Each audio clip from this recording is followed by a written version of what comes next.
Melanie Klein was a highly creative and original Viennese Jewish psychoanalyst who discovered the work of Freud at the age of 32 and devoted her life to enriching and nuancing it in intriguing and valuable ways.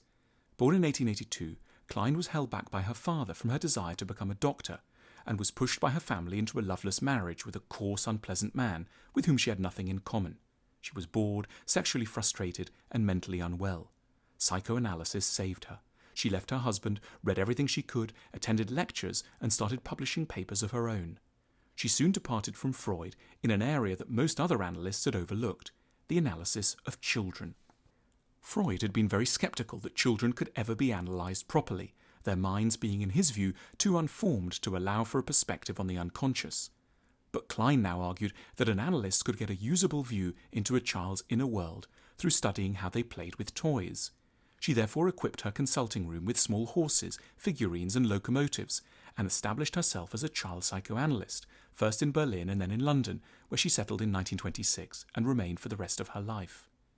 In her work with children, Melanie Klein wanted to understand how human beings evolve from the primitive, pleasure-seeking impulses of early infancy to the more mature adaptations of later life, and in particular, she wanted to know what might go wrong on this journey, giving rise to the neurotic adaptations of adults. In her 1932 book, The Psychoanalysis of Children, she described the difficulty of the young infant situation. Weak, utterly at the mercy of adults, unable to grasp what's happening, the infant cannot, in Klein's description, grasp that people around it are in fact people with their own alternative reality and independent points of view. In the early weeks, the mother is not even a mother to her child. She is, to come to the crux of Melanie Klein's theories, just a pair of breasts which appear and disappear with unpredictable and painful randomness. In relation to this mother, all the infant experiences are moments of intense pain and then equally intense pleasure. When the breast is there and the milk flows, a primordial calm and satisfaction descends upon the infant. It's suffused with feelings of well-being, gratitude and tenderness, feelings that will, in adulthood, be strongly associated with being in love, a moment where breasts continue to play a notable role for many. But when the breast is, for whatever reason, missing, the infant feels starving, enraged, terrified, and vengeful. This, thought Klein, leads the infant to adopt a primitive defense mechanism against what would otherwise be intolerable anxiety. The infant splits the mother into two very different breasts, a good breast and a bad breast. The bad breast is hated with a passion. The infant wants to bite, wound, and destroy this object of unholy frustration. But the good breast is revered with an equally thorough, though more benign intensity. With time, in healthy development, this split heals. The child gradually perceives that there is in truth no entirely good and no entirely bad breast. Both belong to a mother, who is a perplexing mixture of the positive and the negative, a source of pleasure and frustration, joy and suffering. The child discovers a key idea in Kleinian psychoanalysis, the concept of ambivalence. To be able to feel ambivalent about someone is for Kleinians an enormous psychological achievement and the first marker on the path to genuine maturity. But it isn't inevitable or assured. Only slowly can a healthy child grasp the crucial distinction between intention and effect, between what a mother may have wanted for it and what the child may have felt at her hands nevertheless.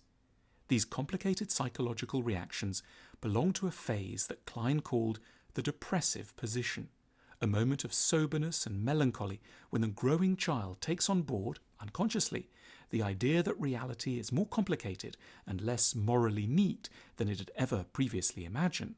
The mother, and other people generally, cannot neatly be blamed for every setback. Almost nothing is totally pure or totally evil. Things are a perplexing, thought-provoking mixture of the good and the bad. This is hard to take, and for Klein explains the serious, far-away look that may sometimes enter the eyes of children during daydreams. These small beings look oddly wise and grave at such moments. They are somewhere deep inside, cottoning on to the moral ambiguity of the real adult world. Unfortunately, in Klein's analysis, not everyone makes it to the depressive position. Some get stuck in a mode of primitive splitting that she termed the paranoid schizoid position. For many years, even into adulthood, these unfortunate people find themselves unable to tolerate the slightest ambivalence. They're keen to preserve the sense of their own innocence, and they must either hate or love. They seek scapegoats or they idealize. In relationships, they fall violently in love, and then at some inevitable moment when a lover in some way disappoints them, they switch abruptly and become incapable of feeling anything anymore. These unfortunates are likely to move from candidate to candidate, always seeking a vision of complete satisfaction, total goodness, which is repeatedly violated by an unwitting error on the lover's part. We don't have to believe in the literal truth of every part of Melanie Klein's theories to see that they have value for us as an unusual but useful representation of what it means to be a proper grown-up. The impulse to reduce people into what they can do for us, give us milk, make us money, keep us happy, rather than what they are in and of themselves, in other words, a multifaceted being, this can be painfully observed in emotional life generally. With Melanie Klein's help, we learn that coming to terms with the ambivalent, complex nature of all relationships belongs to the business of growing up, a task we're never quite done with, and is likely to leave us a little sad, if not for a time, quite simply depressed.